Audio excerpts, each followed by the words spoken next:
돈 버는 책 이야기 리치 토크입니다. 안녕하세요, 리치파카입니다. 안녕하세요, 북토크입니다. 또 저희가 이렇게 리치파카님과 92년생 원숭이띠 두 명이서 돈 버는 책 이야기를 한번 해보려고 신규 시리즈를 준비했고, 저희가 첫 번째 책을 뭘로 할까 고민하다가 이 부자의 언어라는 책으로 첫 번째 컨텐츠를 한번 준비해봤습니다. 제가 이 책에서 중요한 나름 인상 깊었던 문구들을 이렇게 쫙 뽑아봤는데 첫 번째로 된 게 이거였어요. 명확하게 목표를 세우고 자신의 효과 활동들이 무엇인지 성실히 찾아 나가라. 찾고 나면 큰 결과를 내는 그 작은 행위를 하는데 시간을 써라. 29페이지에 나온 내용인데 버전마다 다를 수 있어요. 근데 명확하게 중요한 행동을 찾고 그 일에 시간을 쓰는 게 중요하다라는 여기서 궁금하더라고요. 리치파카님은 시간 계획을 어떻게 하고 시간 관리를 어떻게 할까? 저는 시간 관리를 일단은 시간 관리에 앞서서 좀 우리가 먼저 생각해야 될 게 할 일과 하지 않아야 될 일을 구분하는 게 저는 좀 더 우선이라고 생각해요. 그러니까 내가 할 일을 잔뜩 쌓아두고 왜 이게 안 되지? 내가 시간 관리를 못하나? 이렇게 접근하는 분들도 많더라고요. 근데 그 전에 내가 안 해야 될 거, 쳐낼 거 쳐내고 그런 식으로 좀 먼저 쳐낸 다음에 나한테 중요한 일들만 한 상태에서 시간 관리를 하는 거, 그게 좀 더 우선되어야 되지 않을까? 이런 생각이 들어요. 그러면은 리치파카님은 할 일과 하지 않아야 될 일, 즉 중요한 일과 중요하지 않은 일을 어떻게 구분하세요? 일단은 해야 할 일들 리스트를 쭉 적고 그 다음에 나한테 플러스가 되는 일인지 아닌지를 좀 찾아보는 편이에요. 이걸 언제 해요? 이거를 저는 보통 새벽에 이 플래너를 작성하는데 아침에 일어나서 내가 할 일들을 쭉 적어요. 그리고 저도 이제 바쁜 날이 있고 덜 바쁜 날이 있잖아요. 덜 바쁜 날에는 플래너만 쓰고 더 바쁜 날에는 타임박스까지 쓰거든요. 이따가 제가 마지막에 타임박스도 한번 제가 쓴 거나 이런 것들을 보여드릴게요. 그래서 할 일들이 많지 않은 날은 플래너에 우선순위를 적고, 할 일이 정말 많은 날에는 그 일들 가지수가 많을 거 아니에요. 그래서 그거에 대한 시간 분배를 아예 타임박스에서 디테일하게 10분 단위로 이런 식으로 좀 짜고 있어요. 할 일이 별로 없을 때는 시간까지는 계획하지 않는다는 거잖아요. 네, 그냥 좀 흐름 정도, 오전에 요거 한두 개 하자, 오후에 요거 한 2개 하자, 이런 식으로 정하고, 진짜 빠듯한 날에는 10분 단위로 시간을 아예 정하는 거죠. 우리 백문이 불여일견이니까 플래너 갖고 오셨죠? 그렇죠. 까보죠 한번. 자, 한번 보시도록. 그러면 덜 바쁜 날 기준으로는 이게 평상시죠? 네. 그냥 보여줘도 되는 건가요? 괜찮아요. 그럼 평상시에 이렇게 보면은 오늘의 할 일 이렇게 써놓고 체크리스트로 했냐. 와, 근데 다 했어. 안 한 게 없어. 여기 하나 안 했다. 여기요? 아마 했을 거예요. 안 한 거는 거의 없다고 보시면 돼요. 그러면은 아침에 보통 이렇게 오늘 할 일 쭉 쓰고 그냥 한다. 맞아요. 자잘한 건 안 씁니다. 자잘한 건 안 쓴다. 제 기준에 자잘한 것들은 예를 들어서 오늘 저녁 8시에 PT가 있거든요. 그런 것들은 저한테는 그냥 일상적인 거. 제 본업, 제 사업, 여기에 이제 좀 핵심적인 업무는 아니기 때문에 그런 것들은 뭐 자잘한 것들은 적지 않고 있고요. 자잘한 것까지 다 적게 되면 사실 플래너 칸이 부족할 거예요. 그래서 좀 핵심적인 업무들만 쓰고 사용하고 있습니다. 그럼 어쨌든 시간 관리라는 걸 하기 이전에 내가 할 일과 하지 않아야 할 일을 구분해야 된다. 그리고 그걸 위해서 새벽에 일어나서 오늘 할 일을 쭉 쓴다. 그렇죠. 그 다음에 할 일이 너무 많을 땐 타임박스까지 한다고 하셨잖아요. 네. 그건 뭐 어떻게 하세요? 할 일이 너무 많은 날에는 이렇게 타임박스를 쓰는데, 타임박스에는 시간이 이렇게 10분 단위로 구분이 되어 있어요. 그리고 할 일이 많을 때는 여기 체크리스트에 내가 할 일들을 쭉 쓰는 거예요. 일단 우선순위 없이 뭐 이런 식으로 총 뭐 6가지, 7가지, 많으면 뭐 10가지도 될 수 있겠죠. 근데 6개밖에 없는데요. 네. 더 쓸 때 저는 이렇게 막 엄청나게 많이 쓰진 않아가지고, 더 많이 쓸 때는 이렇게 쭉 뭐 메모까지 내려가서 쭉 쓰는데, 그 다음에가 중요한 것 같아요. 여기에서 쓰는 게 중요한 게 아니라 쓰고 나서 숫자로 동그라미를 매겨요. 예를 들어서 오늘 나에게 가장 중요한 미션이 북토크님 인터뷰다 하면은 앞에다가 1번 쓰고, 뭐 물류업체 컨택하는 게 2번째다 하면 2번, 이런 식으로 쭉 쓰고, 그 다음에 저한테 에너지가 가장 많은 시간 이 언제인가를 좀 저는 제가 알고 있거든요. 언제예요? 저는 새벽 시간, 새벽 4시 반부터 아침 7시 사이, 그런 저에게 에너지가 가장 많은 시간에 1번을 넣는 거죠. 근데 북토크님 인터뷰를 1번에 넣을 수는 없잖아요. 이건 시간이 정해져 있으니까. 그쵸. 그러면 이제 2번으로 넘긴다거나 3번, 그러니까 다음 차선으로 넘기면서 결국에 어쨌든 앞 순서에 있는 것들을 앞으로 빼는 거죠. 개구리를 먼저 먹어라 그 개념이에요. 빡센 거, 중요한 거. 네, 빡센 거 중요한 거. 그거를 좀 먼저 채워서 시간 안배를 한다. 그리고 또 여기서 중요한 게 요거랑 같이 쓰면 좋은 게 타이머. 뭐 다이소에서도 팔고 온라인에서도 저렴하게 판매하거든요. 포모도로 이거 돌리는 거. 네, 뭐 돌리는 것도 있고 이렇게 재는 것도 있고 아니면 뭐 우리 스마트폰에 있는 타임 시간 재는 것들 이런 것들을 좀 활용해서 그것들을 넘어가지 않게 하는 게 중요한 게 이게 하다 보면은 끝도 없어요. 그리고 첫 번째 거에 차질이 생기면 그게 계속 연쇄적으로 방해가 된단 말이에요. 그래서 어떻게 해서든 그 시간 안에 끝내려는 노력을 하는 거 그것도 좀 중요합니다. 근데 궁금한 게 이거 여러분 이거 판매 목적이 아니라 이거 리치파카님이 다 본인에게 맞는 걸 만들어서 하시는 건데 이 평상시 플래너에 이런 타임박스를 아예 안 넣어버리고 안 넣으신 이유가 있나요? 아, 네. 제가 이거를 제작했을 때가 제가 직업 군인 시절이었는데 사실 이 타임박스를 제작해봤자 아침 9시부터 저녁 6시까지는 나한테 도움되는 걸 못해요. 어차피 직장인분들도 그러실 거예요. 그래서 이게 프리랜서 분들한테는 유의미하겠지만 직장인이나 이제 어딘가에 뭔가 이 시간이 딱 잡혀서 활동하는 분들은 어렵단 말이죠. 그래서 이걸 저는 일단은 쓰지 않았었고 기본적으로 플래너를 씁니다. 너무 바쁜 날은 요즘 이제 타임박스까지 시간 쪼개면서 쓰고 있고. 만들 당시엔 저게 필요가 없었다. 만들 당시엔 이게 필요 없었고 나중에 만들었어요. 그럼 정리하면은 일단 아침에 일어나서 내가 할 일, 중요한 일이 뭔지 할 일을 그냥 쭉 써본 다음에 그 중에 중요한 게 뭐고 덜 중요한 게 뭐고 한 다음에 시간을 어떤 시간에 이 일을 할 것이냐 내가 가장 생산성 높은 시간이 언제인지를 파악해서 거기에 중요한 일을 넣어라. 맞아요. 끼워 넣는 거죠. 끼워 넣는 거다. 근데 그 나한테 그러면은 효율이 좋은 나의 최적의 시간? 이건 어떻게 찾아요?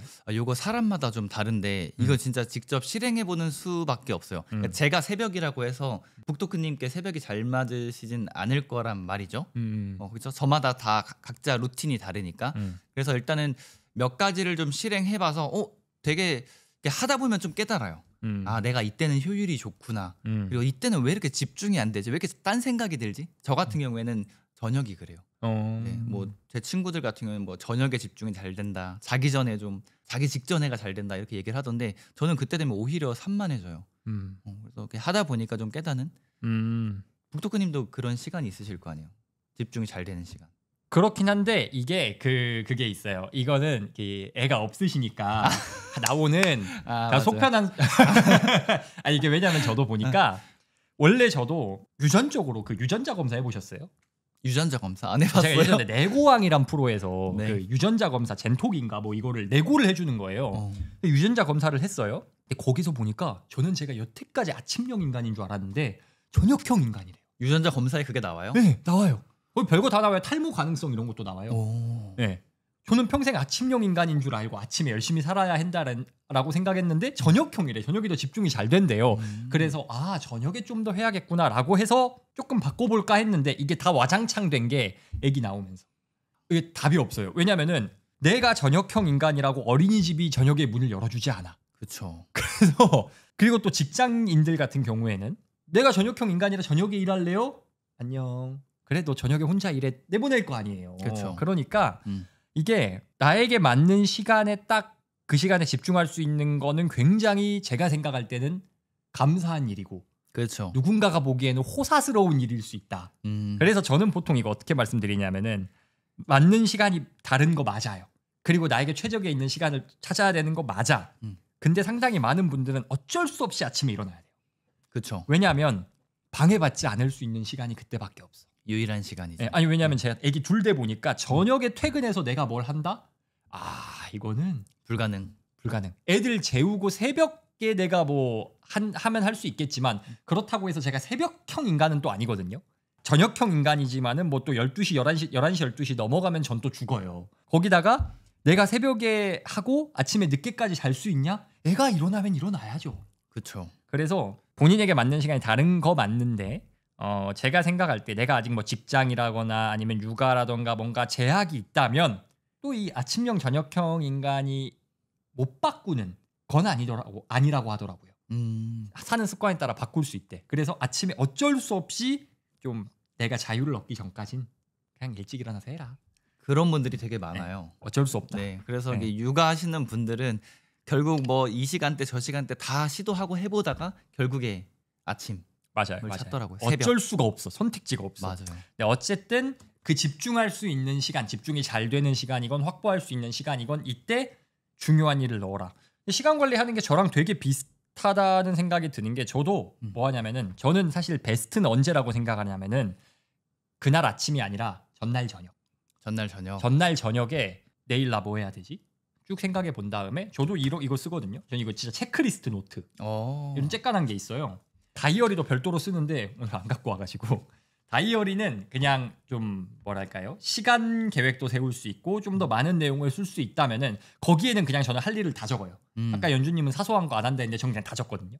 다 적어놓고 그 중에 중요하고 이건 꼭 해야 된다라고 하는 게 있으면은 여기다가. 네. 여기다가 중요한 것들만. 네. 여기 사소한 것도 들어갈 때가 있어요. 근데 그러면은 여기 옆에 보시면은 이거 팔아야 되는데 광고 받아야 되는데 그냥 쿠팡에서 산 건데 네. 여기다 쓰고 여기 옆에 우선순위를 적을 수 있게 돼 있어요. 네. 그래서 순서대로 해놓고 가급적 저는 별로 안 중요한 일은 일단 첫 번째 요일이나 시간을 최대한 미뤄요. 그렇죠. 빨리 안 해도 되니까 내가 집중이 안 되는 시간 혹은 목요일이나 뭐 이렇게 좀 지칠 때. 그렇죠. 꼭 오늘 안 해도 되는 것들은 네. 미룬다. 그런 거 최대한 미뤄놓고 한 번에 처리를 하려고 하는 편입니다. 이게 공통점이네요. 둘 다 결국 네. 숫자를 매기네요. 그렇죠. 내가 뭘 우선적으로 할지. 그 예전에 그 뭐더라? 무슨 책이었는지 기억이 안 나는데 시간 관리 관련된 거 조언하면서 그랬대요. 베들레헴 철강회사인가 여기였던 것 같아. 찰스 슈왑이었던 것 같아요.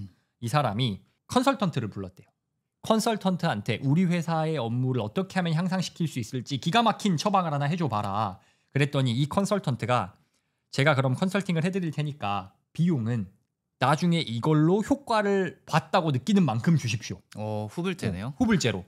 그런데 그 컨설턴트가 뭐를 알려줬냐. 전 직원이 아침에 출근해서 그날 제일 중요한 일 3가지를 쓰게 하고 그거 완료하면 퇴근하게 해라. 이것만 했대요. 그리고 나서 한 달인가 뭐 어느 정도 지나가지고 이제 돈 내야 될 때가 됐는데 이게 엄청 오래전 이야기거든요. 꽤나 오래전 이야기인데 그 당시 돈으로 5억인가? 아니 몇십억인가? 아무튼 꽤나 큰 돈을 줬어요. 와. 그만큼 내가 중요한 일이 뭔지를 체크하고 우선순위를 세우고 그거에 따라 착착착 하는 게 중요하다. PD님께도 시키시는 건 아니죠? 저희는 시간 계획이랑 주간 시간표랑 체크리스트 같은 거 다 써요. 진짜요? 네, 다 씁니다. 와. 그리고 이제 근데 제가 사실은 저도 쓰고 저는 이제 혼자 다이어리에 쓰고 이제 PD님이 일하시는 건 제가 이렇게 업무 진행되는 걸 봐야 되니까 스프레드시트로 점검을 하거든요. 자주 못 보긴 하는데 간혹 한 번씩 봐요. 근데 가끔 안 돼 있어. 그러면은 이제 아주 잔소리? 잔소리라고 하기 어떻게 성인끼리 잔소리라뇨. 욕을 장난. 왜 안 돼 있죠? 근데 이게 쓰는 목적이 뭐냐면은 이거 제가 전에 다니던 회사에서 배운 건데 이거를 시간을 감시한다. 직원이 어떻게 하는지 일을 감시한다라는 개념으로 보면 대화가 안 돼요. 그럼 그냥 싸우는 것밖에 안 되는 거야. 그렇죠. 그런데 예를 들어서 제가 땡땡씨 이 일을 해주세요라고 했는데 이분이 도저히 시간이 안 나. 혹은 이전에 쌓여있던 업무들이 있어요. 근데 그 업무들이 있는데 그걸 먼저 해야 될지 이걸 뭐 해야 될지 모르겠어. 그런데 이 사람이 지금 무슨 업무를 맡고 있고 무슨 일을 하면서 시간을 보내고 있는지를 제가 안 보면 이건 대화가 안 돼요. 그렇죠. 이거 하세요? 안 됩니다. 왜요? 대화가 안 되잖아요. 근데 제가 지금 이 시간에 이 업무를 할당해 놨고 오후에는 이걸 할 예정인데 혹시 지금 시키려고 하시는 게 이거보다 우선인 건가요? 그러면은 제가 그거 대신 하겠습니다. 이건 대화가 되는데 기록이 없으면은 증거가 없으면은 대화가 안 되잖아요. 너무 좋은 이거 대화법 되게 좋은데요. 서로 이제 오해를 안 살 것 같아요. 그러니까 이게 근데 조심해야 되는 게 저는 사실 직원이 한 분이시고 그러니까 둘이서 이거를 왜 하는지 그리고 이걸 가지고 우리가 대화를 어떻게 해야 되는지를 미리 다 이야기를 하고 어떻게 작성해야 되는지 교육까지 다 하고 그러고 나서 이거 가지고 제가 이런 식으로 말을 할 건데 이거는 이런 의도가 아니라 서로의 시간을 확인하고 업무 우선순위를 세우기 위함입니다라는 대화가 됐어. 그런 다음에 하니까 부담이 거죠. 없는 거라고 생각해요. 지금 표정을 살피고 있어요. 제가 눈치를 보고 있어요. 표정 안 좋으신 것 같아요. 근데 이런 거 없이 그냥 하면은 그냥 감시죠. 그렇죠. 다짜고짜 하면은 안 되죠. 근데 이게 사실은 좋은 게 이런 우리가 시간 관리를 방금 저희가 우선순위를 해가지고 시간을 딱 할당하라 그랬잖아요. 네. 이게 방금 이처럼 사장과 직원뿐만 아니라 어떤 친구 관계라든지 가족 관계에서도 이게 도움이 돼요.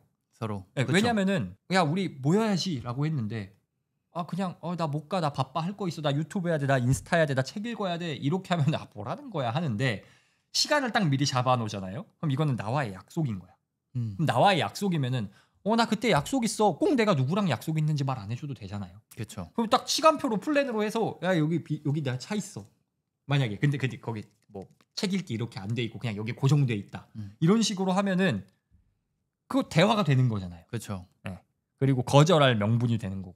네, 그렇게 해서 어쨌든 핵심은 할 일을 우리가 시간을 관리하기 이전에 할 일을 잘 뽑고 그것을 효율적인 시간에 배치하자.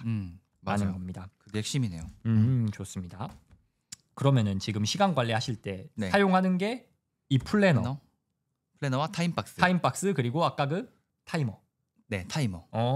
저 같은 경우에는 플래너도 있고 이런 체크리스트도 있고 저도 타이머 있긴 하는데 요새는 타이머를 잘 안 쓰게 되는 것 같아요. 왜냐하면 어디서 이게 제가 기억이 안 나는데 황농문 교수님 이야기였나? 포모도로 타이머 이렇게 하잖아요. 네, 돌리는 거. 25분, 30분 이렇게 하잖아요. 그러면 25분밖에 집중 못하는 사람이 된다. 그러니까 그분이도 그런 말씀을 하셨어요. 그러니까 이게 황농문 교수님이었는지 김익환 교수님이었는지 누구였는지 제가 출처가 기억이 안 나는데 그러니까 핵심은 뭐냐면은 근데 그렇다고 해서 그 타이머가 나쁘다는 말씀을 하셨던 게 아니에요. 핵심은 뭐냐면은 우리가 뭔가 하나에 완전 몰입하고 집중하면은 25분, 30분 시간을 신경을 안 쓰게 된다. 그냥 완전 까먹고 그냥 야 뭐야 벌써 시간이 이렇게 됐어? 이렇게 되는 경지가 있는데 이걸를 딱 해버리면은 이 시간표가 가는 순간 타이머가 끝나는 순간 끝. 더 깊은 몰입에 들어갈 수 있는 걸 막아버릴 수도 있다. 그것도 근데 되게 일리가 있는데 한편으로는 그게 하나 할 때 정말 그야말로 몰입이라는 뜻이 여기 몰입했다 저기 몰입했다 이게 아니라 그 황농문 교수님 보면 진짜 자신의 맞아요. 거기에 미쳐 계시잖아요. 네. 그런 것처럼 하나일 때 가능한 것 같아요. 근데 이제 저 같은 경우에는 지금 이제 뭐 SNS도 하고 있고 요걸로 이제 요 관련된 걸로 사업도 막 시작하려고 하다 보니까 하는 일들이 많잖아요. 개수가 많으면 개수가 많아져 버리니까 그 몰입 타이머 없이 그냥 온전히 시계 안 보고 몰입한다. 이게 저한테는 지금은 어려울 것 같아요. 근데 그분처럼 진짜 자신만의 딱 정통할 하나 딱 찾아서 난 다 필요 없고 이것만 할 거야. 이것만 하면 돼. 요 경지에 이르면 또 그게 나을 수도 있을 것 같아요.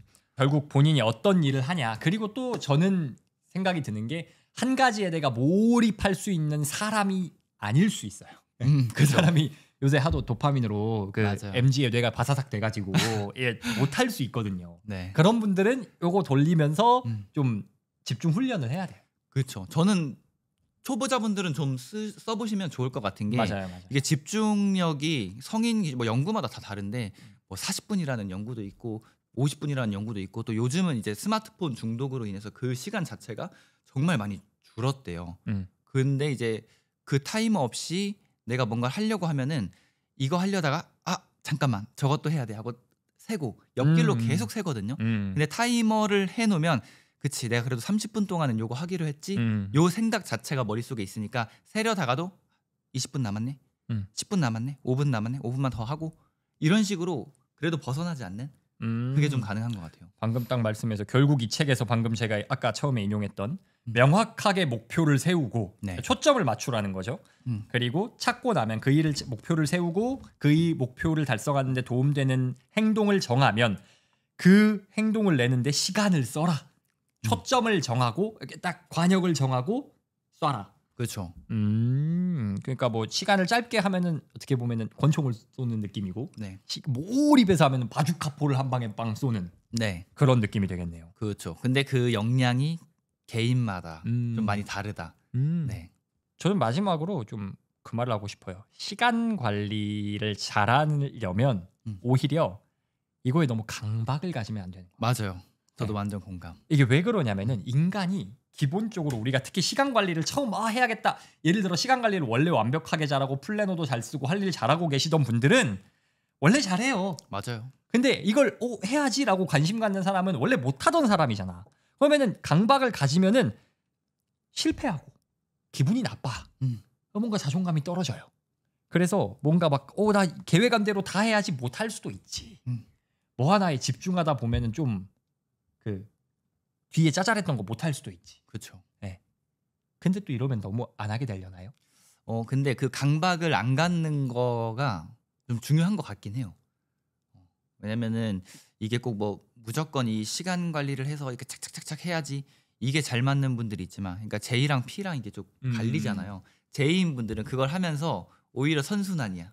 내가 딱 계획을 하고 맞아요. 요거 이뤄가고 역시 나랑 이게 잘 맞아 하면서 되는데, P인 분들은 계획 세우는 것부터가 좀 어려우실 텐데 또 이거 하나 틀어지면 그치 난 더 안 맞나 봐 하니까 또 계속 이렇게 좀 멀어지게 되고 또 악순환의 굴레에 들어가는 거죠.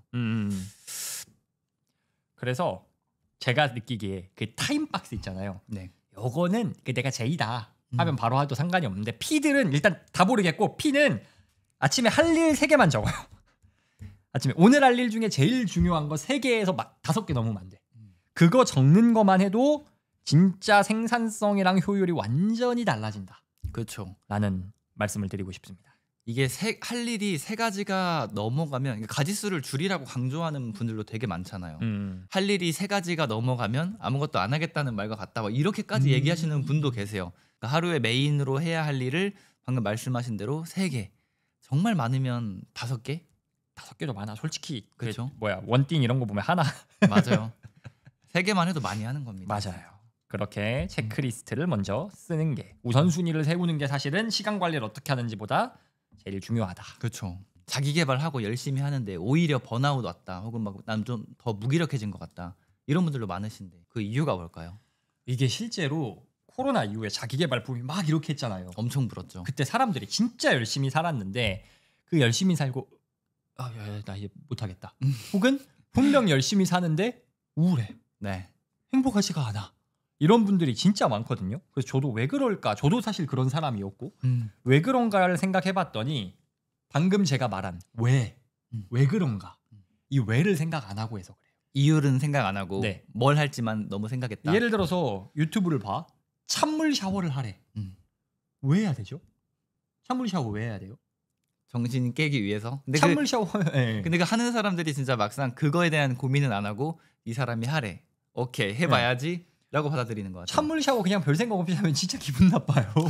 겁나 추워. 그리고 또 왜 새벽에 일어나야 돼요?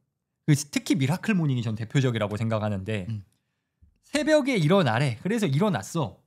근데 일어나서 핸드폰 하면 의미가 있나요? 의미 없죠. 일도 없고 더 자는 게 낫죠. 그리고 차라리 물론 사람들이 새벽에 일어났으면 그거 하려고 하지 않아요. 그런데 다른 거 해요. 뭐 책을 읽던가 뭔가 하려고 할 거예요.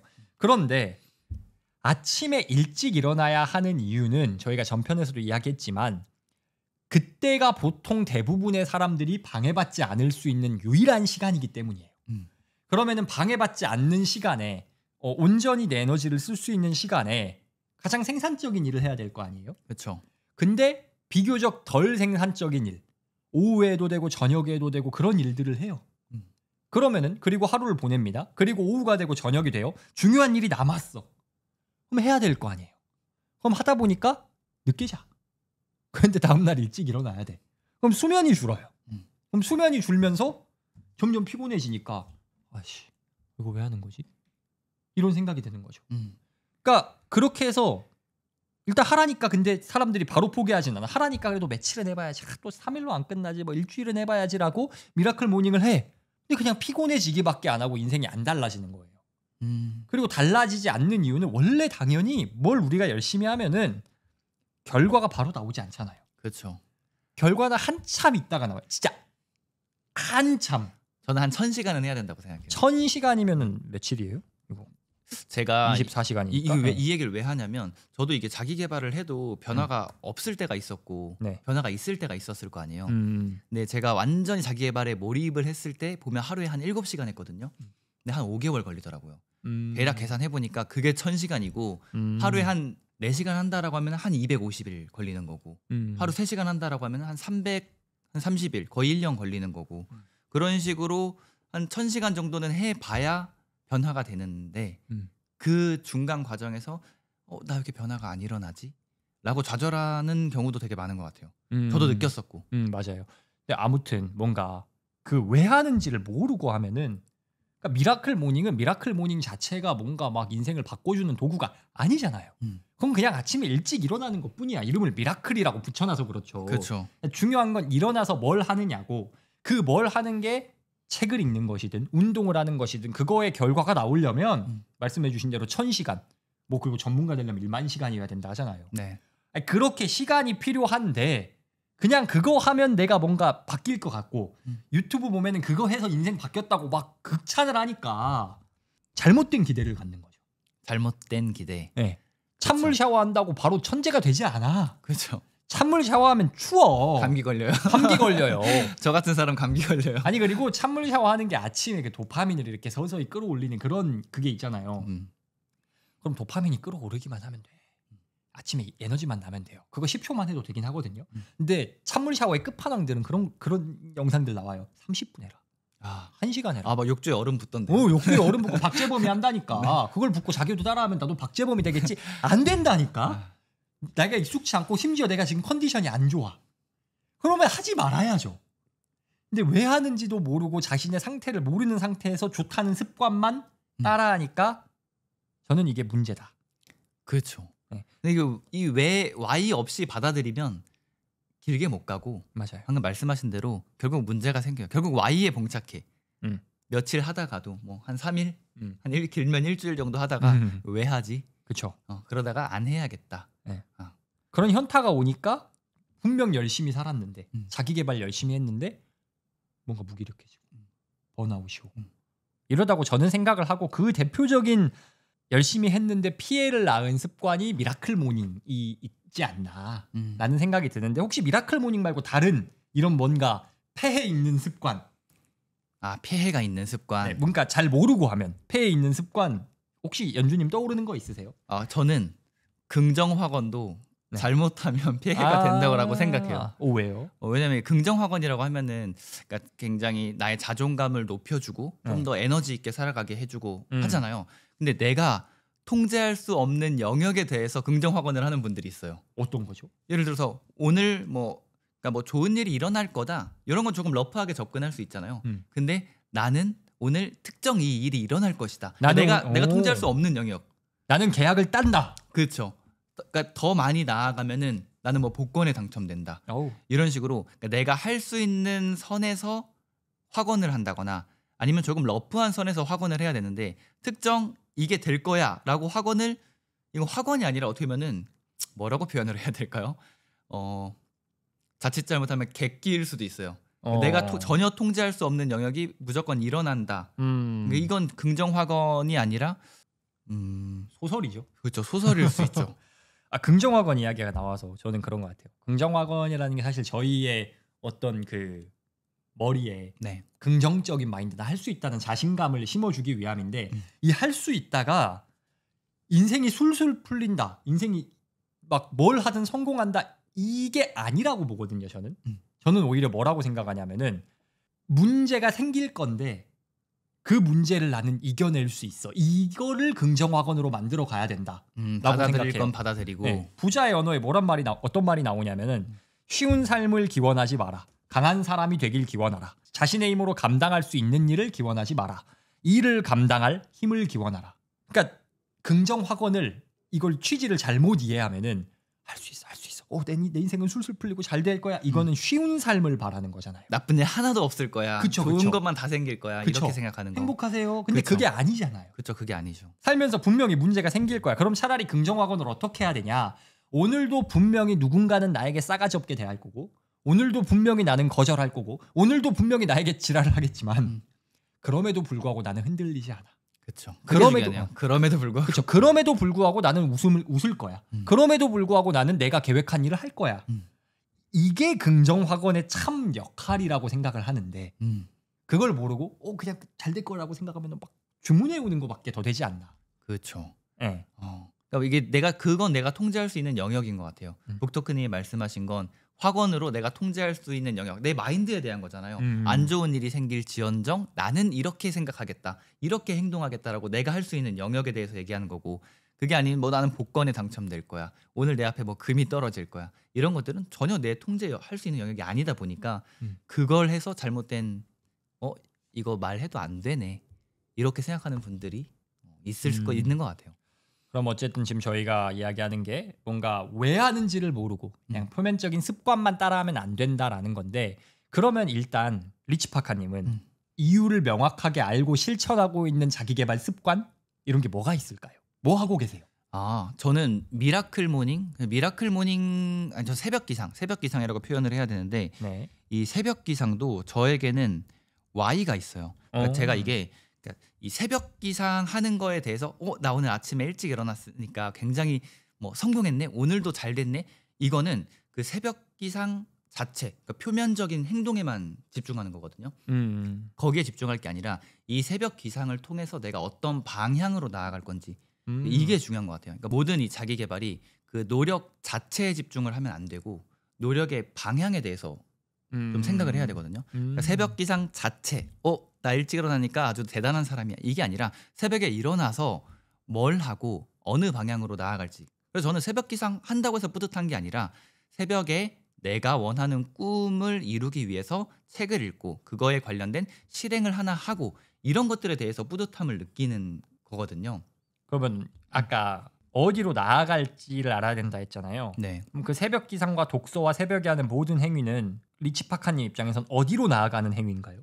저는 제가 원하는 것들이 좀 다양하게 있지만 그 중에 하나가 경제적 자유이거든요. 그래서 그것들을 이루기 위한 활동들을 하고 있는 거고, 그래서 책도 오늘 소개한 책도 그렇고 제가 읽는 대체적인 책들이 자기계발서, 경제경영서 이런 것들이잖아요. 그래서 내가 나아가고 싶은 방향이 경제적 자유이다 보니까 그거에 한 걸음 더 나아갈 수 있는 정보, 예를 들어서 이걸 먼저 해낸 사람들이 쓴 책을 읽는다거나, 아니면 내가 여기로 나아가기 위해서 원래 실행한 게 10가지밖에 없었다면 하나를 더 시도해봐서 경험치를 쌓는다거나 이런 일들을 하는 거죠. 그럼 어쨌든 목표가 있으니까 목표로 나아가기 위한 행동을 하는 거고, 그 행동을 할 때 일어났다, 일찍 일어나서 기분 좋다, 이게 아니고 그렇죠. 내 목표에 한 걸음 다가갈 시간을 확보했다. 네, 조금이라도 더 가까워진 것 같아서 기분이 좋은 거죠.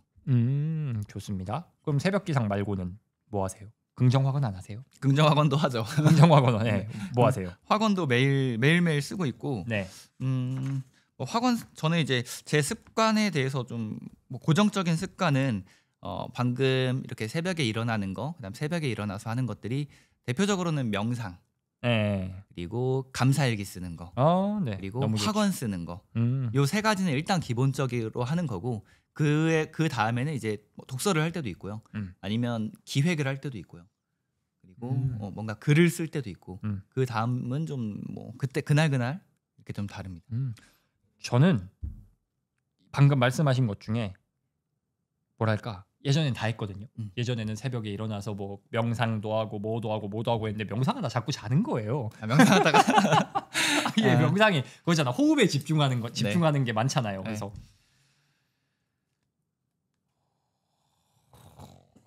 잠들어요.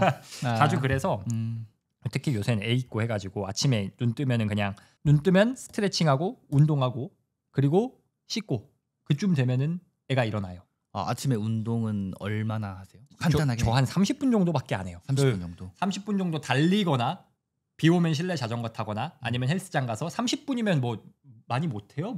무게 치는 거. 무게도 많이 안 치고 그냥 적당히 몇 개만, 한 4-5개 운동 한 번 할 때 한 2세트씩. 그 챗GPT한테 퍼플렉시티한테 그 추천 루틴? 30분으로 할 수 있는 추천 루틴 알려줘 했더니 이렇게 알려주더라고요. 그래서 그 정도 하고 이제 그럼 애가 일어나면 이제 애 보고 출근해서 저는 뭐 하냐면은 감사일기, 그날에 감사한 거 이것만 하고, 저는 학원도 안 하고 목표 쓰기 있잖아요. 네. 전 이것도 안 해요. 그래요? 근데 왜냐면은 목표 쓰기라는 게 저는 좀 그냥 제가 느끼기에는 이게 그렇게까지 내 인생에 의미가 있나? 큰 도움이 안 되는 것 같다라고 생각을 하시는. 목표 쓰기 하세요? 저는 매일 해요.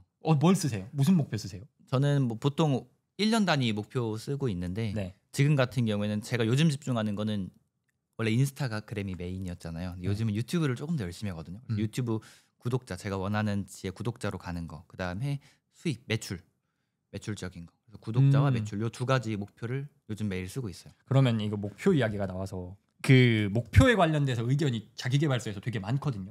누군가는 굉장히 큰 목표를 세워라.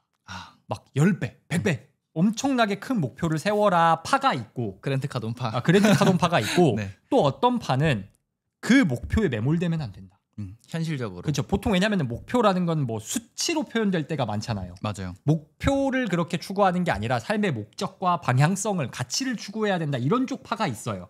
그래서 목표 어떻게 보면은 무용론 이런 것까지 가는 스펙트럼이 있는데 네.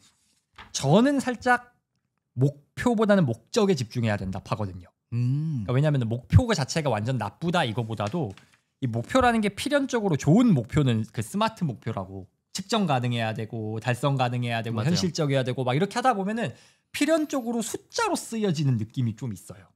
제가 느끼기엔 숫자로 쓸 수밖에 없죠. 네. 근데 저는 이거를 달성하면 좋겠지만 달성한다고 내 인생이 엄청 달라져? 또 아닌 것 같고, 달성 못하면 기분이 나빠.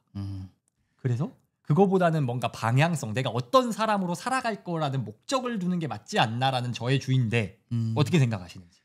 그럼 북토크님은 그런 수치화를 안 하세요? 써놓긴 한 게 있긴 한데요. 네. 뭐 그 안에서도 제가 목적 방향을 되게 높이려고 노력을 많이 해요. 예를 들어 제가 뭐 교육 프로그램 같은 걸 준비하고 있는 게 있는데, 이거를 제가, 왜냐면은 어쨌든 저도 회사를 운영을 해야 되니까 이 수치적인 목표가 없으면 안 되는데 이걸 어떻게 하면 그런 목적에 일치시킬까라고 해서 내가 매출 10억 100억 이게 아니고 나를 통해 배운 사람들이, 그 사람들이 낸 매출이 100억 뭐 이런 식으로 아주 큰 거나 대략적인 것만 잡아놓지 중간중간에 이런 작은 목표를 별로 안 잡거든요. 저는 이게 질문을 주셔가지고 한번 생각을 해봤는데, 나는 목표 파일과 가치 파일까를 생각해봤거든요. 근데 저는 이게 양분화로 나눌 수 없는 영역이라고 생각을 해요. 왜냐면 근데 뭐가 더 우선돼야 되냐? 저는 가치파가 우선돼야 된다고 생각해요. 그래서 먼저 내가 어떤 가치를 우선시하는지, 그다음에 우리가 목적도 얘기를 많이 하잖아요. 뭐 어떤 목적을 가지고 있는지를 일단은 먼저 세워라. 그 다음에는 저는 목표도 저는 필요하다라고 생각을 해요. 왜냐면 요쪽으로 나아가야지. 내가 저 방향으로 좀 가고 싶어라고 정했어. 일단 깃발을 꽂아놨다는 것 자체가 서서히 갈 거예요.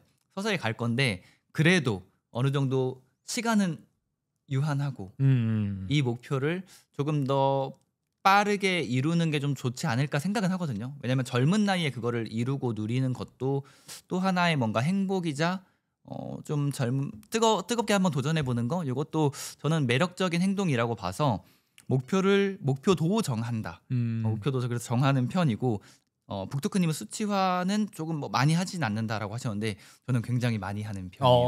어떤 기간도 분명히 정해놓고 그 기간에 대해서 숫자도 좀 정해놓는 편이에요. 근데 이거는 제가 왜 정하냐면 북토크님은 어떠한 가치를 추구하고 거기로 서서히 나가는 삶이잖아요. 저는 이거를 몇 년 안에 해보겠다라는 저만의 목표가 있었던 것 같아요. 그렇다 보니까 제가 큰 틀에서 요건 내가 몇 살 때까지 요건 해봐야지 라고 정해놨으니까 저 같은 사람은 그걸 맞추기 위해서 이렇게 나아가는 거고, 북토크님은 그 나이 뭐 언제까지 내가 뭐 하겠다 이런 것까지는 안 정하신. 아니, 적어놨던 게 예전에 적어놓은 게 있어요. 그리고 신기한 게 저는 그러니까 목표를 쓰면 안 된다 주의가 그러니까 쓰면 안 된다는 말은 아니거든요. 저도 신기한 게 옛날에 그 수치화된 그걸 써놓고 까먹어. 나중에 살다가 보면 뭐야 됐네? 이럴 때도 많긴 하거든요. 그래서 그게 안 된다라기보다 안 된다, 안 정해놨다 이런 것보다는 뭔가 그 좀 뭐랄까요? 그 목표 자체에 너무 그렇게 집착하면 안 된다라는 게 좀 강한 것 같아요, 요새 생각이. 그것도 근데 일리가 있는 게, 너무 그거에 또 집착해서 무리수를 둔다거나 아니면 더 중요한 것들이 있잖아요. 뭐 가족, 맞아요. 건강 이런 것들을 등한시한다거나 그러면 또 안 되기 때문에. 근데 이건 사실 뭐 정답이 있는 문제도 아니고요.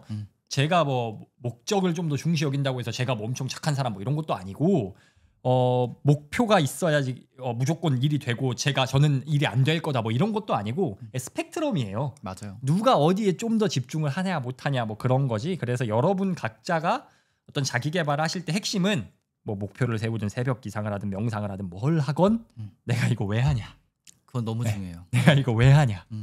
왜 하냐는 알고 해야 된다. 맞아. 그게 사실 저는 오늘 우리가 이야기해야 되는 가장 중요한 거라고 생각해요. 왜냐하면 또 여기 부자의 언어에 그런 말이 있더라고요. 살면서 무엇 해야 하지라고 묻지 마라. 내가 평생 추구할 나만의 가치는 무엇이지? 라고 물어라. 결국 이게 왜 하냐잖아요. 그렇죠. 네. 아침에 왜 일어나? 저는 뭐 항상 도전하고 성장하는 사람이 되고 싶어서요. 이건 성장이란 가치를 추구하는 거고. 아니면은 뭐 긍정학원 왜 해? 나는 내 스스로를 믿고 잠재력을 실현하는 사람이 되고 싶어. 또 잠재력 실현에 뭔가 가치를 추구하는 거고. 그래서 결국은 우리가 무기력에 빠지지 않기 위해서는 왜 하는지를 알아야 되지 않나. 그렇죠. 아 요거 지금 요거 보시는 분들한테 그 골든 서클 한번 그려드리면 좋지 않을까요? 그 뭐죠? 골든 서클이라고 네. 그 사이먼 시넥의 책 스타트 위드 Why라는 책이 있어요. 지금 우리가 얘기했던 거를 그냥 개념으로 딱 거의 정리한 느낌인데 맞아요. 이걸 제가 그림을 그려드리면 이 골든 서클에는 세 가지 동그라미가 있어요. Why, How, What. 그러니까 왜 우리가 방금 얘기했던 가치, 그다음 왜 해야 되는지를 알아야 된다. 그리고 우리가 엄청 강조했잖아요. 근데 그 전에 문제점들, 사람들이 지치고 번아웃 오고 하는 게 무엇? 완만하니까. 네, 완만하니까. 얼음 뭐 찬물 샤워하래, 새벽 기상하래. 그거는 무조건 요쪽이거든요. What. 근데 보통의 사람들이 어떻게 생각을 하냐? What을 먼저 생각한대요. 나 뭐 하지? 나 성공하고 싶어. 그럼 뭐 하지? 저 사람 스마트 스토어로 부자됐대. 스마트 스토어. 유튜브 하래. 인스타그램 하래. 이렇게 뭐에 집중을 하는 거예요. 그 다음에 뭐에 집중을 하면 그 다음 생각이 어떻게 하냐? 그러면 저거 어떻게 해야 되지? 저거 잘하려면 어떻게 해야 돼? How. 그러다가 결국에 Why에 봉착하는 거예요. 근데 왜 하고 있지? 이렇게. 근데 크게 성공한 사람들 그리고 크게 성공한 기업들은 순서가 이렇게 가는 게 아니라 반대로 가요. Why. 내가 이걸 왜 하는가?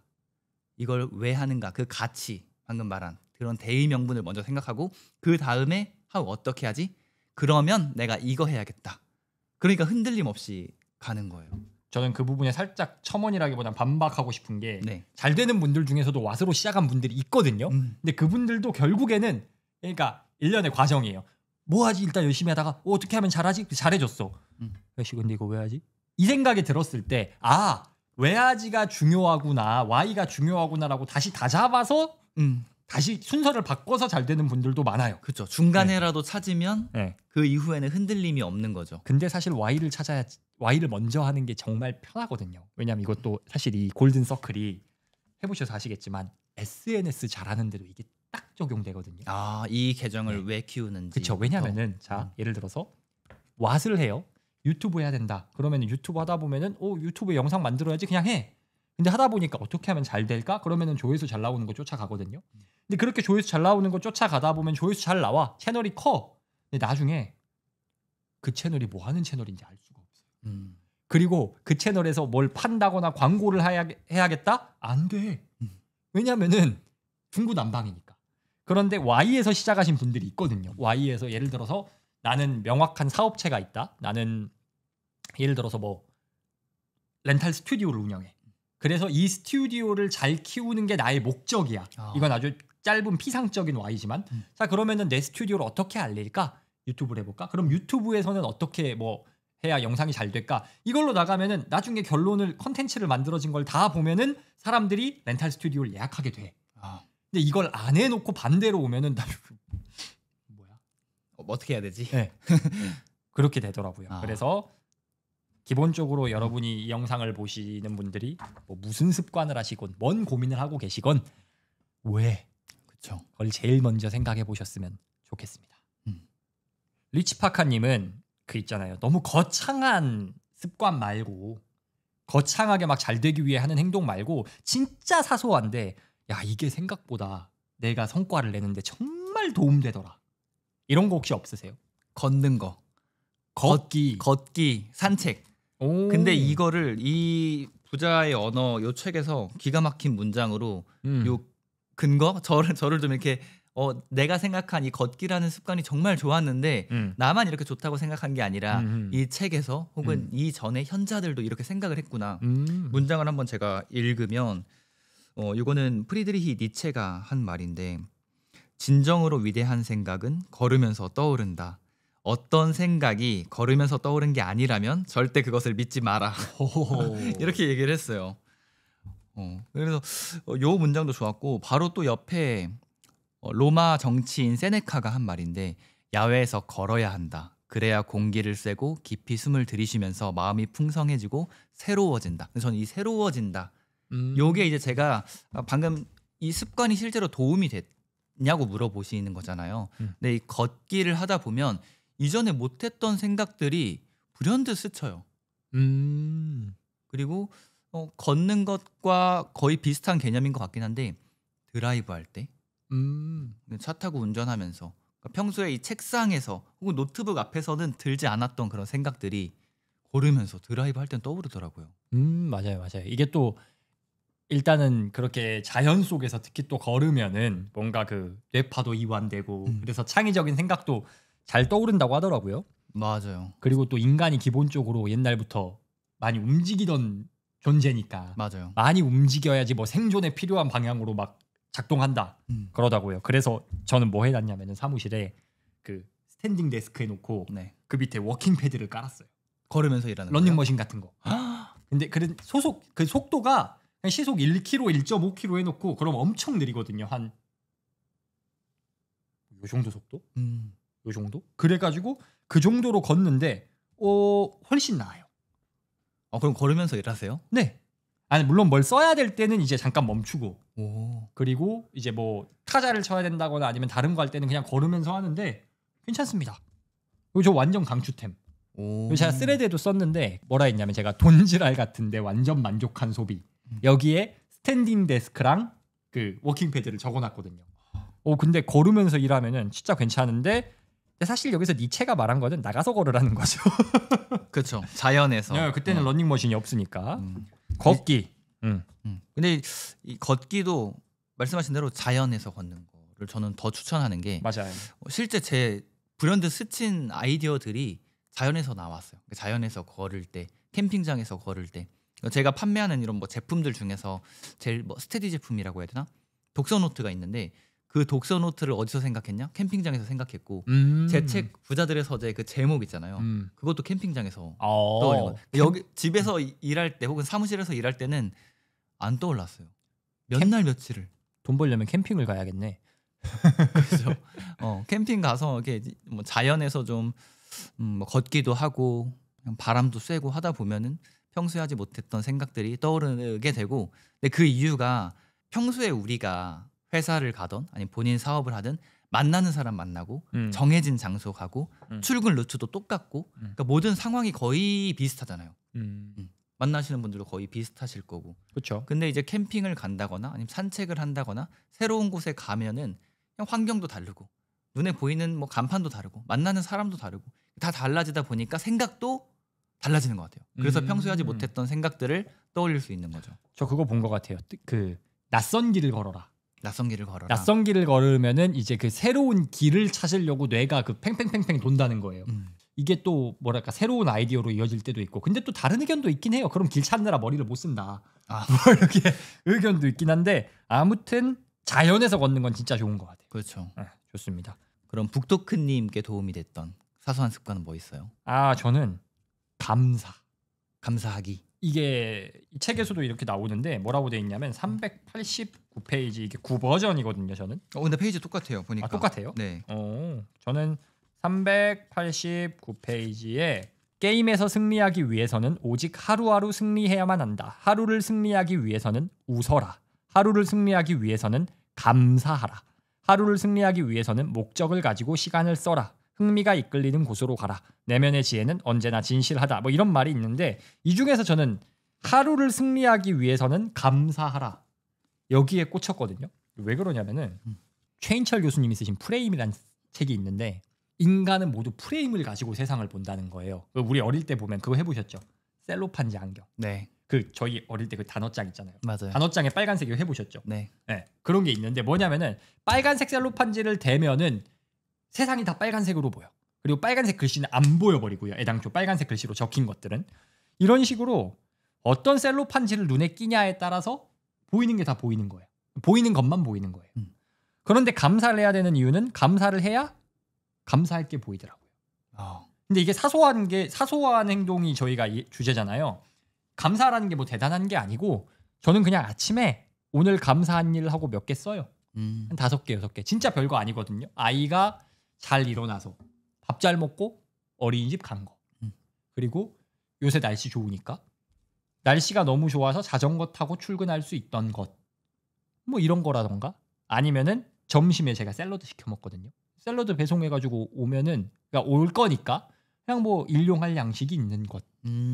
너무 사소한 거예요. 맞아요. 감사는 원래 그렇게 사소한 거를 그렇죠. 네. 이 진짜 사소한 거를 근데 하면은 좀 뭐랄까. 근데 이거 할 때도 그냥 그거를 목록을 채우려는 마음으로 쓰면은 1도 의미가 없는 것 같고 저는 그걸 쓰면서 그래.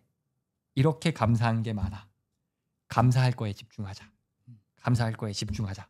셀프 세뇌거든요. 감사에 집중하자. 그래서 어떻게 이런 습관이 확장되면 어떻게 되냐. 퇴근하고 집에 갔어요. 예를 들어서 저희 와이프가 이제 그러면 아기를 보고 있어요. 둘이 보고 있어요. 저희 아기가 첫째가 26개월 됐고 둘째가 2개월 됐거든요. 이거 촬영일 기준으로. 그러면은 애들이 한번 난리 치면은 이제 둘이 만약에 동시에 난리 친다. 그럼 진짜 난리가 나요. 그런데 와이프가 그걸 혼자서 카바를 하고 있는 거잖아요. 근데 제가 옛날에 무슨 쓰레기 같은 생각을 했냐면 딱 퇴근했는데 6시 반 이때 들어갔는데 저녁 먹을 준비가 단 하나도 안 돼 있는 거예요. 근데 어쩔 수가 없어. 애 둘이 난리치면. 그렇죠. 단 하나도 안 돼 있는데 근데 순간 머리에 스친 생각이 왜냐면 첫째는 어린이집 가거든요. 둘째는 신생아라서 대부분 많이 자긴 해요. 그러니까 순간 머리에 든 생각이 아니 욕먹을 것 같은데 아니 왜 이거 안 돼 있지? 애기가 어린이집 갔다가 어린이집 가 있는 시간이 그래도 한 6-7시간 되고 애가 중간에 둘째가 분명히 중간에 많이 잤을 텐데 좀 미리 해놓으면 안 되나?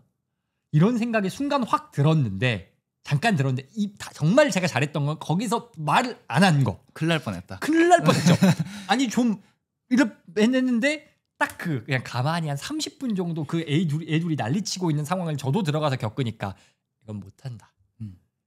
이거는 절대 할 수가 없다.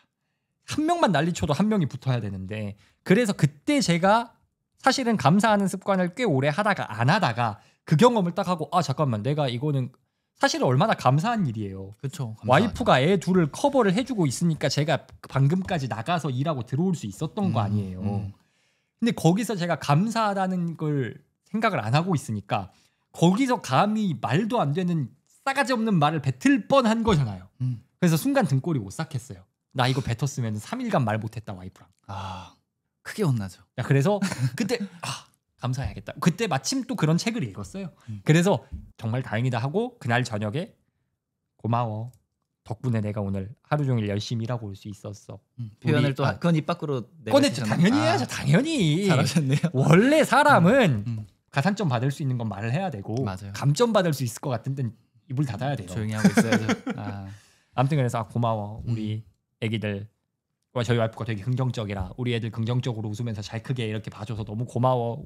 내 딸 아들 잘 키워줘서 고마워. 그러면 와이프도 나가서 열심히 일하는데 와이프도 사실 불평하려고 했으면 불평할 게 없었겠습니까? 그렇죠. 좀 사실 제가 나가서 8시간 일한다고 쳐요. 제가 8시간 내내 빡 집중 모드는 아니잖아요. 중간에 잠깐 스레드 할 때도 있고 잠깐 유튜브 할 때도 있고 제가 최근에 뭐 살 게 있어가지고 그거 알아보느라고 뭐 유튜브 본다고 중간에 가끔 8시간 중에 1시간 날릴 때도 있거든요. 그 와이프 입장에서도 그냥 좀 빨리 집중해가지고 그냥 좀 빨리 들어와서 네가 어린이집 하원도 시키고 뭐 이렇게 아니면 저녁은 좀 뭐 예를 들어 사오든가 아니면 미리 뭐 네가 와서 저녁을 준비하든가 내가 애 둘 보느라 힘든데 할 말이 얼마나 많겠는데 그렇죠. 다행히 와이프도 그 말을 하지 않고 그랬으면 저도 아마 삐졌을 건데 아내분도 그 감사해야 한 프레임을 쓰고 계시네요. 저희 와이프는 근데 원래 좀 많이 긍정적이라 그런 말을 참 잘해요. 근데 육아 애 둘을 키우니까 그 애 둘의 힘을 느낀 게 그렇게 슈퍼 긍정인 사람이 애 둘 앞에 무너지더라고요. 그래요. 이제 그 와중에 제가 주댕이를 잘못 놀렸으면 이제 큰일 날 뻔했는데 아무튼 제가 그렇게 감사하다고 하니까 와이프도 고마워 하니까 분위기가 참 화기애애해요. 제가 자랑하려고 한 게 저는 오히려 그 불경한 생각을 품었다는 것에 스스로 반성. 좀 이런 느낌인데 아무튼 저는 감사. 근데 그 감사라는 게 정말 사소한 거지만 내가 감사해야지 감사의 안경을 쓰는 연습이다. 너무 중요한 것 같아요. 감사함을 계속 생각하는 거. 요거 자체가 그러니까 그게 나아가면은 이게 내 삶을 행복하게 해주는. 저도 감사일기를 저도 매일 쓰거든요. 근데 저도 아까 뭐 명상, 감사일기, 확언 이 세 가지 습관이 있다고 했잖아요. 네네. 그 중에 뭐가 제일 좋아? 뭘 강력 추천해 하면 저도 감사일기. 감사함을 느끼는 거. 맞아요. 그것만으로도 삶이 행복해지고 아내와의 관계도 좋아지고 뭐 친구들과의 관계도 좋아지고 이게 선순환이 되는 것 같아요. 그게 이제 감사함 프레임인 거고 반대는 이제 불만 프레임. 이것도 왜 안 돼 있어? 저것도 왜 안 돼 있어? 그런 프레임은 과감히 버리고 감사한 프레임 써야죠, 정말. 그러면은 사실은 저희가 방금 이야기한 게 뭐 감사든 걷기든 뭐든 이런 습관들이 굉장히 많잖아요. 네. 근데 사실은 그냥 그 습관만 한다고 중요한 게 아니라 그걸 왜 하는지를 알고 해야 되는데 이렇게 어떤 특정 습관, 좋은 습관 그리고 그 좋은 습관을 해야 할 이유에 대해서 잘 알려주는 책을 좀 추천해 주실 만한 게 있어요? 부자의 언어 말고. 좋은 습관을 해야 하는 그런 이유들. 습관도 추천해주고 그 이유도 잘 설명해주는. 먼저 습관 책 중에서 좀 추천을 드리면 아주 작은 습관의 힘. 그 책을 추천해주 아작습. 그걸 추천하시는 이유는? 거의 습관 책에 습관계 거의 바이블인 것 같아요. 습관 책 저도 굉장히 많이 읽어봤겠죠. 그 중에서 어떤 책이 가장 좋았어? 어떤 책이 가장 논리적이야? 과학적인 근거까지 있어? 그렇게 생각하면 아주 작은 습관의 힘이 1번인 것 같아요. 여기도 보면은 아주 작은 습관의 힘에도 그런 게 있어요. 그냥 습관을 이거 해 저거 해 이것보다도 예를 들어서 습관을 만들려면 정체성이 먼저 변해야 된다. 그리고 정체성이 사실은 왜에 관한 부분이잖아요. 그쵸. 내가 이걸 왜 하는 거냐. 그래서 아주 작은 습관의 힘도 굉장히 추천하는 거고 사실은 저희가 이런 이야기를 다 하는 것들이 이런 사소한 게 진짜 사소해 보이잖아요. 아침에 감사 제목 몇 개 써라. 별거 아니에요. 그리고 나가서 걸어라. 이거 별거 아니야. 근데 저는 사실 이 작은 습관들이 돈까지 연결이 된다 생각하거든요. 작은 습관들이 돈까지 연결된다. 이게 돈 버는데 도움이 돼요. 실제로 걷기 도움 됐잖아요. 그렇죠. 아이템을 발견해줬고 책의 이름을 정해줬고 그렇죠. 도움이 됐죠. 저도 감사가 뭐랄까 사실은 문제 프레임으로 세상을 보면은 그 어떤 도전도 못해요. 다 안 될 것 같으니까. 다 문제니까. 근데 감사는 내가 이거 긍정적인 정서가 기본적으로 깔리니까 요것도 한번 해볼까? 그걸 하는 과정에서 또 내가 기대만큼 성과가 안 났지만 그래도 고객 한두 번 만족시켜 드릴 수 있어서 감사하다. 그러면 계속할 원동력이 되는 거고 결국 이 작은 습관이 돈까지 이어지지 않나. 그렇죠. 저는 근데 이게 이 작은 습관들이 결국에 습관들이 다양하잖아요. 북토크님만 해도 뭐 감사하는 습관, 걷는 습관, 다양한 습관들이 있을 텐데 결국에 이것들이 뭘로 연결되냐면 내 몸값으로 연결되는 것 같아요. 그러니까 내 몸값이라고 하면 꼭 내가 뭐 무슨 자격증이 있고 없고 이런 몸값을 말하는 게 아니라 그 사소한 하나하나가 다 내 몸값인 거예요. 어떻게 보면 감사할 줄 아시는 분이잖아요. 그러니까 제가 만약에 북토크님이랑 어떤 협업을 하려고 해. 근데 애티튜드가 별로였어. 실력은 있는 것 같아. 근데 애티튜드가 별로였다거나 내가 답례를 했는데 이거에 대한 고마움도 몰라. 그럼 이 사람이랑은 좀 오래 할 수는 없겠는데. 저번에 보내주신 소고기 진짜 맛있더라고. 잘 드셨죠? 네. 이건 홍보인데 장인어른이 소고기를 하시는데 한우 하시는데 진짜 개 맛있어요. 한 번 더 보내드리겠습니다. 좋아요. 근데 뭐 그런 작은 것들이 결국에 내 몸값으로 이어지는 거예요. 이게 내가 몸값이 지금 얼마로 올랐다 이렇게 측정할 수는 없는 거지만 그런 사소한 하나하나가 내 몸값으로 이어지다 보니까 이게 결국에 일 잘 풀리는 걸로 이어지는 거지 않을까. 이거 정말 공감되는 게 이런 긍정적인 습관이 결국 나를 만드는 거잖아요. 그렇죠. 제가 저번에 어떤 성공하신 분, 돈 많이 버시는 분 만나서 팟캐스트에서 여쭤봤거든요. 잘 되는 사람의 공통점이 뭐라고 생각하시냐. 답변이 뭐였냐면 뭐였을 것 같아요? 습관이 있다? 그냥 사람이 괜찮아요였어요. 사람이 괜찮아요. 네. 그냥 사람이 괜찮대요. 잘 되는 사람들이 보통. 근데 그 사실 사람이 괜찮다라는 걸 만드는 것들이 방금 말한 이런 사소한 습관들이잖아요. 그렇죠. 네, 그런 게 모여서 우리가 되는 거니까. 그래서 여러분이 사소해 보이고 작은 습관일지라도 결국 그 습관들이 나를 만든다. 그리고 나를 만드는데 도움되는 습관을 가져야 된다. 요거 뭐예요 이거? 제 슬로건이에요. 오 뭐예요? 처음에는 내가 습관을 만들지만 나중에는 습관이 나를 만든다. 오. 습관이 나를 만드는 지금 딱 그 말을 하셔서 이 말이 정말 팩트. 네. 맞아요. 근데 사실 내가 나를 조각한다고 치면은 거기에 쓰레기 안 넣을 거 아니야. 그렇죠. 거기에 뭐 불순물 막 이런 거 안 넣을 건데 사실은 우리 삶에 반복하는 습관들이 이 불순물들이 겁나 많죠. 그래서 그런 습관을 좀 제한다는 생각으로 우리가 행동이나 습관 하나하나를 가져가면 좋지 않을까 생각이 됩니다.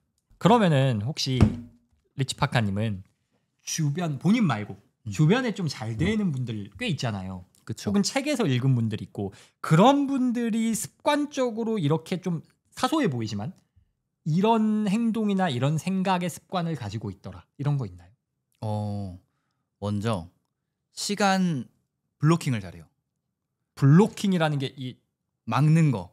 막는 거? 네. 그러니까 되게 잘된 분들은 공통적으로 인성이 되게 바르신 분들이 많거든요. 인성이 되게 바른데도 거절할 줄 알고 그 시간을 자기의 시간을 잘 침범당하지 않는 것 같아요. 그러니까 굉장히 부드럽고 온화하지만 안 돼. 내가 해낼 수 있는 것들 범위에 벗어난다거나 아니면 그분의 중요한 시간을 침해하는 것에 대해서 블로킹을 좀 잘하세요. 뭐라고 말해요? 되게 뭐 일단 예시로 제가 북토크님이 뭔가 이게 일을 하고 있는데 제가 갑자기 좀 침범을 해요. 이런 거 좀 해줄 수 있냐? 뭐 계획된 것도 아니었어요. 그러면 보통의 사람들 같은 경우는 누군가의 부탁을 잘 거절할 줄 모르고 어려워하잖아요. 그래도 그거 하다가 정작 자기 거 못하고. 근데 그분들은 본인 걸 잘 챙길 줄 알다 보니까 내 일이 우선적인 걸 잘 알아요. 그리고 또 매너까지 있으시다 보니까 안 돼요, 싫어요, 뭐 이래서 안 돼요가 아니라 되게 그거를 정말 나이스하게 잘 돌려내는 것 같아요. 그러니까 문구로 표현을 한번 예시를 들어주세요. 문구로 표현을 하면 그냥 거절하는 게 아니라 인정하고 거절한다고 하더라고요. 그러니까 나한테 들어온 부탁이 이래서 안 됩니다. 혹은 저래서 싫습니다가 아니라 그거 제가 지금 하면은 너무 도움될 것 같고 이게 같이 하기에 같이 하면 또 시너지까지 날 것 같은데 지금 상황상 이렇습니다라고 한번 받은 다음에 이렇게 돌려주는. 지금 제안해 주신 내용이 저에게도 대표님에게도 너무 좋아서 같이 하면 참 좋겠지만 제가 지금 이러이러한 일들이 있어서 쉽지 않습니다. 네, 그렇게 블로킹을 잘 하시더라고요. 받아줄 것처럼 하다가 네, 본인의 그런 딱 영역을 잘 지킬 줄 알고 거절할 줄 아는 그런 용기가 있으신 것 같아요. 결국 거절이네요. 그렇죠. 근데 사실 거절은 사소하다기보다는 되게 센 거긴 한데 사소하다면 또 사소한 거고. 그렇죠. 그런 분들한테 거절당해도 기분이 전혀 안 나빠요. 근데 사소하다기보다는 이 거절은 중요성은 미친 것 같아요. 너무 중요해요. 워런 버핏이 그 말도 했잖아요. 99%에 노라고 말해야 된다. 진짜 성공한 사람은 1%에만 예스라고 말하고 99%엔 노라고 말한다는데 그 노라고 말할 때 아니야 꺼져 이게 아니고 근데 그거 되게 좋네요. 저 또 어디 책에서 읽었는데 맞아. 퓨처 레디 마인드였어요. 거기서는 그러나 하지만 이런 단어를 쓰지 말래요. 그냥 그리고 네. 근데 예를 들어서 거절해야 되는 상황이에요. 그러면은 이게 또 물론 그 영어랑 한국어의 어감이 좀 다를 수 있는데 예를 들어서 뭐 제안을 해주셨는데 너무 바빠서 안 돼. 그러면 와 그거 제안 진짜 끝내주네요. 그리고 그 시간을 그 일을 하려면은 저희가 이걸 해야 되는데 와 이때 제가 시간이 좀 안 되네요. 그러면 뭔가 물론 이 벗과 그러나 그리고 이건 좀 느낌이 다르지만은 그렇게 하면 듣는 사람은 기분이 안 나쁘대요. 그리고 이거는 나중에 추후의 가능성을 열어놓는 거야. 그래서 거절을 잘하는 거. 북토크님이 봤을 때는요. 제가 말한 그러니까 제가 생각한 거는 시간 블로킹을 좀 잘한다는 건데 네. 북토크님도 많이 찾아다니고 많이 만나시잖아요. 네네네. 그분들 공통적인 습관이 있어요? 사소해 보이는데 그분들의 공통적인 습관이라면은 이건 사실 사소하진 않은데 항상 뭐라 해야 될까요? 해결책에 집중을 해요. 해결책. 그냥 사고 회로가 뭐 문제가 있어 그러면은 일반적인 사고 회로는 큰일 났다. 아이씨 어떡하지? 이 느낌이라면은 잘 되시는 분들 제가 봤을 때는 그분들은 큰일 났는데 와 이거 어떻게 해결하지? 네, 좀 이런 느낌? 뭔가 큰일 났다 패닉에 빠지는 게 아니라 야 이거 어떻게 해볼까? 이렇게 해볼까? 저렇게 해볼까? 이게 사실 질문을 바꾸는 거거든요. 질문을 바꾼다는 게 질문을 던지는 거죠. 이 어떤 문제가 생겼을 때 이걸 그냥 문제가 생겼다가 아니라 그걸 받아서 우와 이걸 어떻게 해결할까? 이거 왜 생겼을까? 다음번에 반복 안 되게 하려면 어떻게 할까? 이렇게 문제 상황이 있을 때 해결책에 집중된 개선에 집중된 질문을 던지는 게 이게 그냥 나오던데요? 진짜 잘 되시는 분들 몸에 밴 거죠. 그게. 네, 그냥 몸에 뱉더라고요. 그냥 뭔가 터졌어. 그럼 큰일 났습니다. 그러면 와씨 어떻게 왜 그러는 거야? 야 이게 아니라 와 그 잠깐 할 때도 있어. 잠깐 와 큰일 났네. 야 그럼 이거 어떻게 해결할 거지? 이거 너는 어떻게 생각해? 야 나는 이거 이렇게 하면 될 것 같은데 되지 않을까? 해봐. 이런 식으로. 그래서 어떻게 보면 사실 이것도 되게 사소한 게 문제가 터졌을 때 그럼 어떻게 해결하지라는 말을 붙이기만 하면 돼요. 근데 잘 되시는 분들은 꼭 이렇게 생각을 하더라라는 공통점을 발견할 수가 있었습니다. 오늘 이렇게 저희 부자의 언어 가지고 이야기를 해봤는데 사실 부자의 언어 책만 소개하는 느낌보다는 이 안에 있는 내용을 바탕으로 여러 가지 이야기를 해봤는데 어떠셨나요? 너무 저는 이게 고마웠던 게 제가 이 부자의 언어라는 책을 몇 년 전에 읽었었어요. 근데 북토크님이랑 우리가 리치토크를 해보자라고 해서 첫 책으로 제안 주신 게 부자의 언어잖아요. 몇 년 만에 읽었는데 또 새롭고 또 좋아요. 그래서 뭐 밑줄 친 부분이나 이제 접은 부분 뭐 이렇게 필기한 부분도 정말 엄청나게 많거든요. 그래서 뭐 이런 이 책을 제안 주셔서 일단 진심으로 감사드리고 저는 이 부자의 언어의 핵심은 부를 일구는 것은 정원을 가꾸는 것과 똑같다라는 메시지가 메인 메시지잖아요. 그래서 씨앗을 뿌리고 이걸 또 가꾸고 하는데 시간도 들고 그래서 이런 것들에 대한 개념을 좀 잘 이해하셔서 너무 급하지 않게 자기 개발하고 너무 급하지 않게 원하는 것 성공으로 나아가시면 좀 좋을 것 같다. 라는 생각을 해봤습니다. 맞아요. 꼭 그 부자가 되는 것이든 사업을 하는 것이든 좀 진짜 경지에 이르신 분들이 항상 뭐라고 말하냐. 이거는 사냥이 아니고 농사다. 하나하나 키워야 된다. 고객도 마찬가지다. 사냥하듯이 잡아서 땅 하고 돈 받아. 그럼 죽잖아요. 근데 그게 아니라 농사를 해서 그 고객에게 계속 가치를 제공해 주면서 점점 그 다음 단계 구매까지. 그게 나한테도 이기득이 되지만 고객이 나한테 더 도움돼 더 해줘 이렇게 할 수 있게 만드는 게 사업에서도 중요하다라는 말을 해서 이 부자의 언어라는 책 자체 컨셉이 이 저자가 자신을 정원사에 그쵸. 비유해서 정원을 키우는 걸로 하니까 그런 점에서 굉장히 본질적인 이야기를 하고 있는 책이 아닌가. 사실 이거 광고를 받아야 되는데 고마워할 것 같아요. 되게. 광고도 안 받고 밀북 이렇게 출판사였나요? 네, 연락 주시기 바랍니다. 근데 마지막 그 문장 너무 좋았어요. 사냥을 하는 것이 아니라 농사를 짓는 것이다. 네. 농사는 오래 걸리고 또 힘드니까요. 여러분 영상 보셨으면 이제부터 농사 지으러 가시기 바랍니다. 오늘 영상 여기서 마무리하겠습니다.